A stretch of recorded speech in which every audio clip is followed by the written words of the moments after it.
Potential से ज़्यादा किस तरह से परफॉर्म करते हैं, सारी बेड़ियां तोड़कर और सारी रुकावटें तोड़कर आगे कैसे बढ़ा जा सकता है, ये मुंबई इंडियंस ने 2023 के आईपीएल में बहुत अच्छे से बता दिया है। अपने पोटेंशियल से बढ़ के परफॉर्मेंस अगर किसी टीम ने आईपीएल 2023 में करी है, जो कि कंप्लीटली अनएक्सपेक्टेड था, तो वो टीम थी मुंबई इंडियंस। जी हाँ, अगर आप 4 टीमें देखें जो टॉप क्वालिफाई करी थी, Chennai super Kings, Gujarat Titans, Mumbai Indians और लखनऊ सुपर जायंट्स, आप चारों में से ऑब्जर्व करेंगे कि 3 टीमें तो हाईली डिजर्विंग थी, जिसमें नाम आता है Chennai super Kings, Gujarat Titans और लखनऊ सुपर जायंट्स का।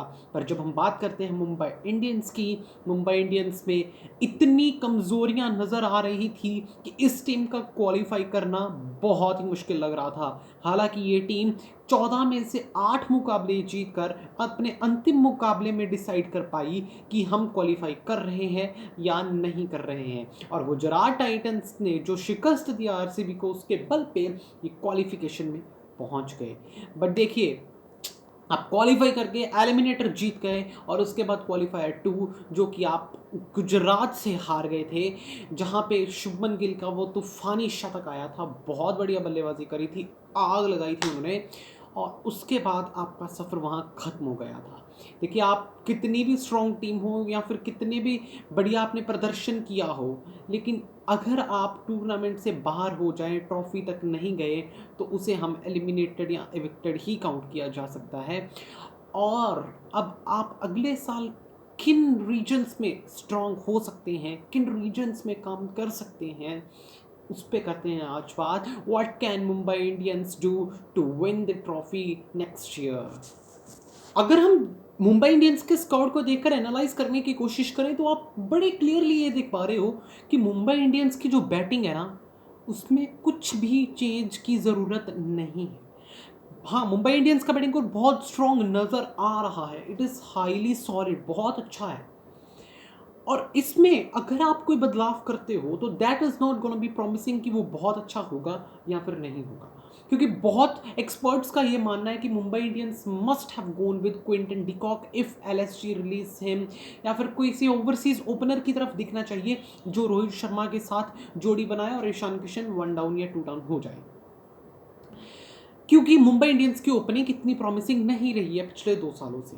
बट आप ये देखिए कि अगर आप ओपनिंग को डिस्टर्ब करते हैं, तो नीचे वाला सारा ऑर्डर डिस्टर्ब हो जाता है। सो आई डोंट वांट कि मुंबई इंडियंस की बैटिंग लाइनअप में कोई भी चेंज आना चाहिए।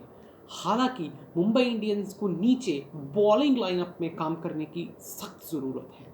आप अगर देखते हो तो रोहित शर्मा, ईशान किशन, भले ही प्रदर्शन ठीक रहा हो, but the names are with the full potential, जो बहुत तबाही ला सकते हैं अगर आप।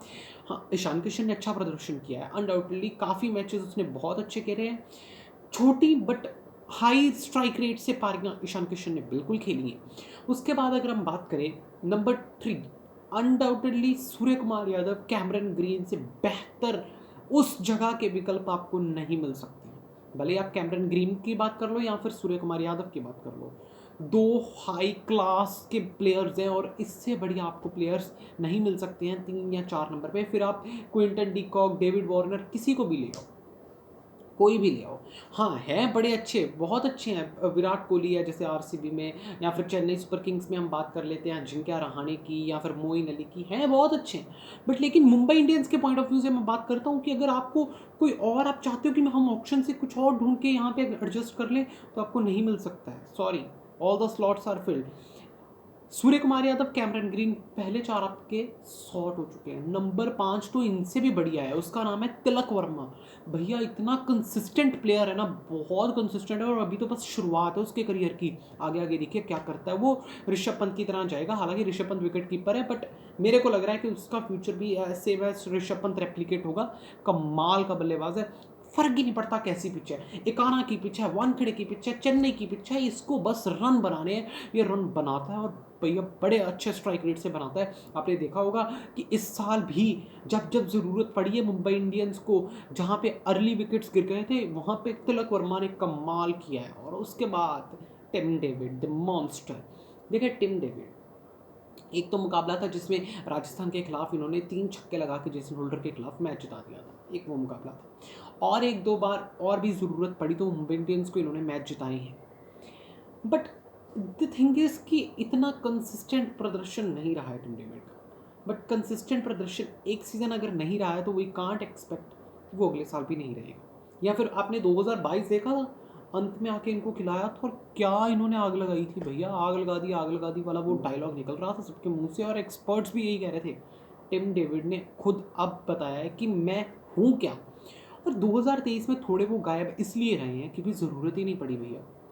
आप मुकाबले देख लो जो चेज़ करने वाले थे, जो चेज़ करने वाले मुकाबले थे, मुंबई इंडियंस 3 या 4 विकेट गंवाती थी और मुकाबले जीत जाती थी। सबसे पहले ये शुरुआत हुई है आरसीबी के खिलाफ, वहाँ तो ये मुकाबला हार गए थे, पहले बल्लेबाजी आई थी, वहाँ टिम डेविड नहीं चले। फिर चेन्नई के खिलाफ इनका प्रदर्शन अच्छा था, अनडाउटेडली इन्होंने 32 रन की पारी खेली थी और अच्छी पारी खेली थी, हालांकि बाकी सारी बैटिंग लाइनअप उसमें फ्लॉप गई थी। दिल्ली के खिलाफ इन्होंने और कैमरन ग्रीन ने ही वो मुकाबला जिताया था। उसके बाद कोलकाता के खिलाफ इन्होंने फिर छक्के लगाए, ज़रूरत इतनी पड़ी नहीं, 20-22 रन वहाँ पे भी बनाए। फिर हैदराबाद के खिलाफ फिर इनकी ज़रूरत नहीं पड़ी, कैमरन ग्रीन ने वहाँ पे अर्धशतक बना दिया।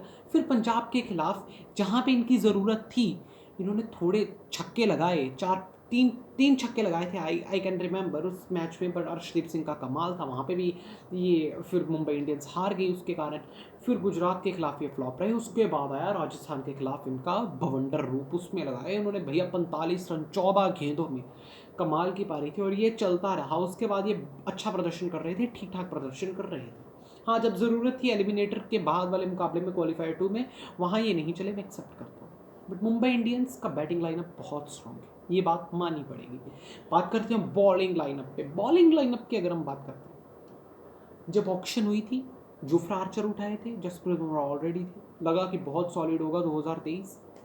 भाई 2023 तो 2022 से भी खराब हो गया इनका बॉलिंग में, क्योंकि जसप्रीत बुमराह नहीं है, जोफ्रा आर्चर नहीं है, अब तो दोनों ही इंजर्ड हो गए भाई। और झायर रिचर्डसन जो खरीदा था, मान रहे थे स्टील है, स्टील नहीं भैया, वो तो सब कुछ पील हो गया। तीनों तीनों कोई बॉलर नहीं आया, 3 जे नहीं आए, आपको काम चलाना पड़ा जे और जे, यानी कि जेसन बैरेंडॉर्फ और जॉर्डन से, जो कि जिनमें से जॉर्डन क्या गेंदबाज है भाई। ये मेरे को समझ नहीं आ रहा था ये मुंबई इंडियंस के लिए खेल रहा है कि दूसरी टीम्स के लिए खेल रहा है। इसको मैन ऑफ द मैच दे दो भाई, क्योंकि कमाल की गेंदबाजी कर रहा है दूसरी टीम के लिए। उनको ऐसी ऐसी गेंदें दे रहा है जो कि मेरीन ड्राइव तक पहुंचनी चाहिए। हालांकि वो बल्लेबाज थोड़ा ठीक ही अच्छा ही खेल रहे थे। क्रिस जॉर्डन भैया रहने दो भाई, आपके बस की बात नहीं है। आप आईपीएल से छुट्टी ले लो, आराम से आप जाके ना छुट्टियां मनाइए। ये आईपीएल वीपीएल मेरे को नहीं लगता कि आप खेल सकते हो, इतनी आपने वो इतनी घटिया बॉलिंग। फिर चाहे आप चेन्नई सुपर किंग्स से हो या फिर मुंबई इंडियंस से हो, आपकी तो छुट्टी पक्की है, ये तो गारंटी। अभी आप रिलीज प्लेयर में से एक नाम लिख लीजिए, क्रिस जॉर्डन होने वाला है, दैट इज़ फॉर श्योर।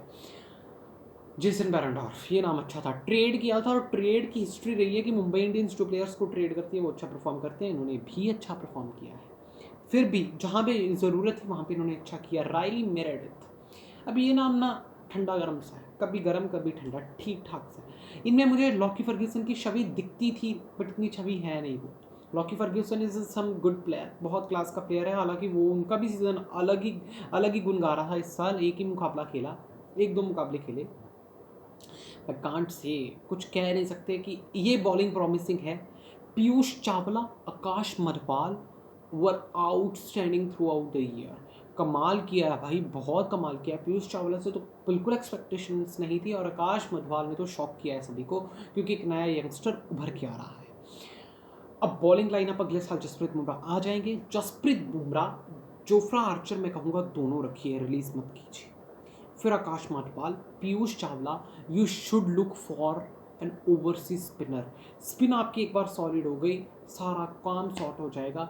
आप एक बल्लेबाज की तरफ अगर देखना चाहते हो तो आपके पास विष्णु विनोद ऑलरेडी हैं, but if you want to search, आप सर्च कर सकते हो, ओवरसीज़ कर लीजिए, जैसे कि डेवॉल्ट ब्रेविस वैसे आपके पास ऑलरेडी हैं, वहाँ पे भी ज़रूरत नहीं है। ट्रिस्टन सब, डेवॉल्ट ब्रेविस बैठे हुए हैं। रिलीज प्लेयर्स की बात करूँ ना, सबसे पहले क्रिस जॉर्डन, बात उसके बाद की करिए कि अभी रिलीज प्लेयर्स हमने शुरू करने हैं, ये तो शुरू करने से पहले ही कर दो भाई। Chris Jordan release, confirm release. Riley Meredith तो हो ही जाएंगे क्योंकि वो रिप्लेसमेंट के रूप में आए थे। नंबर 3 पे आप रिलीज कर सकते हैं, और you should, I think so, Tristan Stubbs. देखिए भैया, ट्रिस्टन स्टब्स एक बहुत खतरनाक फिनिशर है, हमने ऐसे 20 में देखा, बहुत अच्छा प्रदर्शन करते हैं। और अगर आप उनको अपनी टीम में रखोगे ना तो डिस्ट्रॉय कर रहे हो आप उनको भैया, बिल्कुल डिस्ट्रॉय कर रहे हो, क्योंकि प्रदर्शन आ नहीं रहा है। प्रदर्शन एक दो बार आपने कहा तो दिया मौका, तो वो उन्होंने प्रदर्शन किया नहीं। पोटेंशियल उनमें है, कंसिस्टेंटली आप मौके दे नहीं सकते। टिम डेविड खिलाना है आपने भाई, कैमरन ग्रीन खिलाना है, फिर जोफ्रा आर्चर आ जाएंगे, या फिर अभी आपके पास वो आ जाएंगे ओवरसीज़ भी तो आपको एक चाहिए। स्पिनर अगर मैं बात कर रहा हूँ तो आपने उसको खिलाना है, तो फिर आप किसको बाहर करोगे? निहाल वधेरा भी हैं आपके पास। अब आने 1-2 साल में ये मुंबई इंडियंस की सिचुएशन हो जाएगी कि किसे खिलाएं, किसे बाहर बिठाएं, किसे खिलाएं, किसे बाहर बिठाएं। ये होता ही रहा है भैया, ये पहली बार नहीं मुंबई इंडियंस के साथ हो रहा है, ये पहले भी हो चुका है। तो ये फिर से रेप्लिकेट होगा, मुझे लग रहा है होगा, डेफिनेटली होगा। One of the strongest team Mumbai Indians 1-2 साल में बन जाएगी, तैयार होकर बैठी होगी। यही था आज की वीडियो में। अगली वीडियो में मिलेंगे हम चेन्नई सुपर किंग्स के साथ।